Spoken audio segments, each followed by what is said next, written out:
আমি এখন যে কবিতাটি আবৃত্তি করব তার নাম ঈশ্বর প্রদত্ত প্রকৃতি। বছর দশেক আগের কথা। বহুদিন পর গ্রামের বাড়িতে ঘুরতে যাওয়া। পরন্ত বিকেল, মেঘলা আকাশ, অন্ধকার জনমানব শূন্য চারদিক।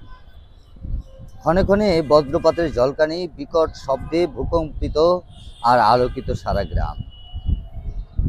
মাঠে প্রান্তরে গরু ছাগলের হাঁক ডাক, বাড়ির পোষা কুকুরের করুণ বিলাপ, বিমর্ষ ভয়ঙ্কর চিত্র বটে।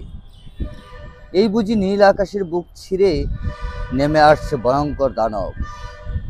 গ্রামের বউজি আর শিশুরা ছুটোছুটি করছে, কেউ ঘরে কেউ বাইরে। কাপড়, গরু, ছাগল, হাঁস, মুরগি, কেউ উঠোনে ছড়ানো ছিটানো ধান আর লাকড়ি গোছাতে পার করছে ব্যস্ত সময়।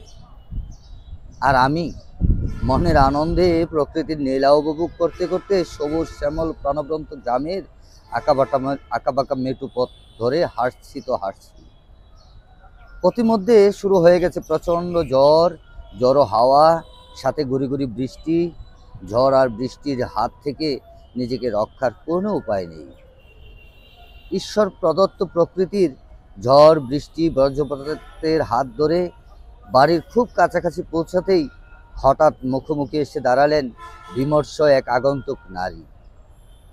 পরনে ছেঁড়া কাপড়, কাদামাটি মাখা শরীর, এলোমেলো চুল, কালো রঙের চিপচিপে চেহারা, মধ্যবয়সী এক অদ্ভুত নারী।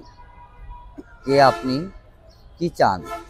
জিজ্ঞেস করতেই ঘুমড়ে কেঁদে উঠলেন তিনি। কি হলো, কাঁদছেন কেন? আমার ময়নার বাপেরে দেখছো? ইলশা মাছ বাজা দিয়া গরম ভাত খাইব বইলা বাজারে মাছ আনতে গেছে। সেই যে গেছে আর ফিরে আহে নাই। তারে খুঁজা খুঁজা আমি আজ বড়ই ক্লান্ত। প্রত্যেক দিন গরম ভাত রাইন্দা রাইন্দা ময়না তার বাপের লাইগা প্রহর গুনে আর খালি কাঁদে। বাপের লাইগা কাইন্দা কাইন্দা মায়ারাজ অন্ধ হইয়া গেছে। আর আমি ভালোবাসাটা হারাইয়া কাঁদতে কাঁদতে চলে যাই। তারপরে একদিন জানতে পারি ময়নার বাপ সুধীর দাস সড়ক দুর্ঘটনায় পঙ্গু, অভাবের সংসার, অর্থাভাবে চিকিৎসা করাতে না পেরে নিরুদ্দেশ কবছর। আর স্ত্রী সুচিত্রা দেবী স্বামীর নিরুদ্দেশ যাত্রায় অর্ধোন্মাদ। বাবার সুখে অন্ধপ্রায় ময়না। সমাজ সংসারের দৃশ্যপট সত্যি যতটা না অপরূপ, মনোমুগ্ধকর, আনন্দময়, ঠিক ততটাই কষ্টদায়ক বটে। ধন্যবাদ সবাই।